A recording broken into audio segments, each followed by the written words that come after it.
So what we're looking at today is the Powerbeats Pros. These are supposed to be refurbished and they're from wish.com. So inside the package I got the Powerbeats Pro documentation, which is in Chinese and English. Talks you through charging it with a lightning cable, but it doesn't actually support a lightning cable. It's a micro USB, so that's the first sign that these aren't genuine refurbished ones. Talks about checking charge with iPhone, with the latest iOS device, all that kind of stuff. But you get a very small micro USB cable, and then you actually get the actual faux Powerbeats. So the case, they've got the Beats branding on the front. On the back there's not a lot apart from a large scratch on mine. Charging port on the back. On the front you've got this LED indicator, so this tells you when you're actually charging the Powerbeats inside the case. So the actual Powerbeats themselves look genuine, as you can see. These are good copies. In terms of design, they're good. As you can see, you've got a volume rocker and the ability to change the tracks on them. You hold down the button here to turn them on and off and put them into pairing mode.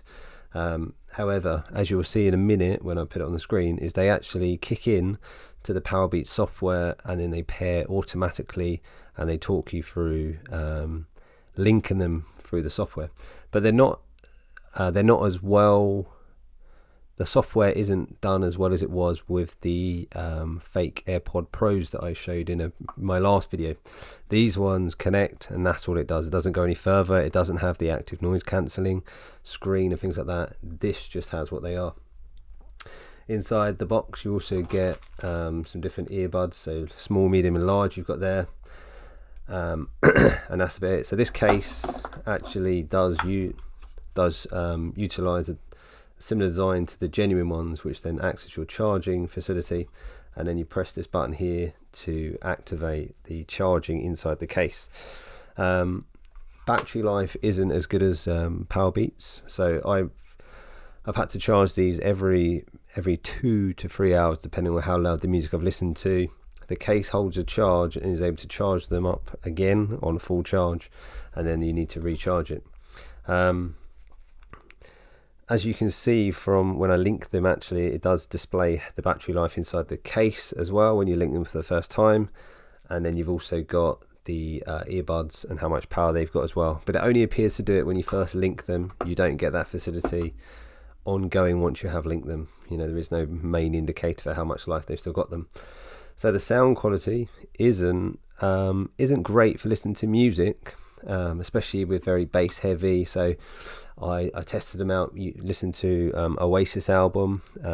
It was okay with the singing, but then when he started to get guitar and drum beats, they struggled massively.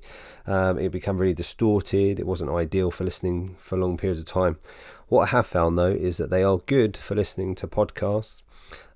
So voice without not a lot going on in the background, things like that, they're ideal. So I've just been really using them to listen to podcasts, and for £14 they're not bad. You could easily pass these off as genuine Powerbeats, should we say what they're called, Powerbeats.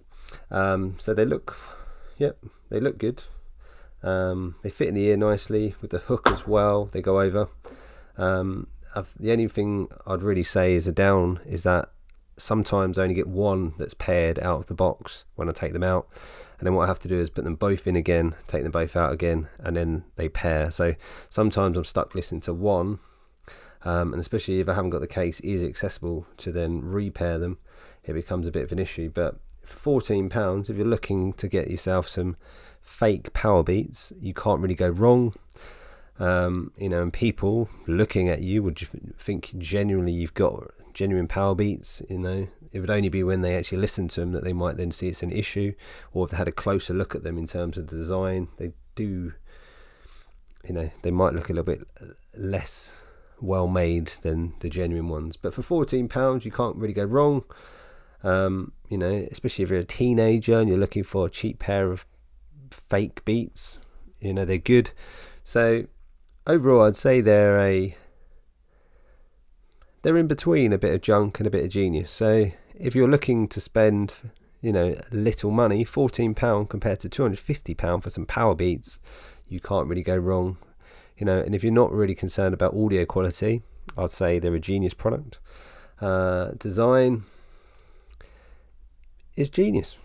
Can't really go wrong. So overall, I'd say these are a genius product for £14. But if you're looking for better audio quality, I'd look elsewhere.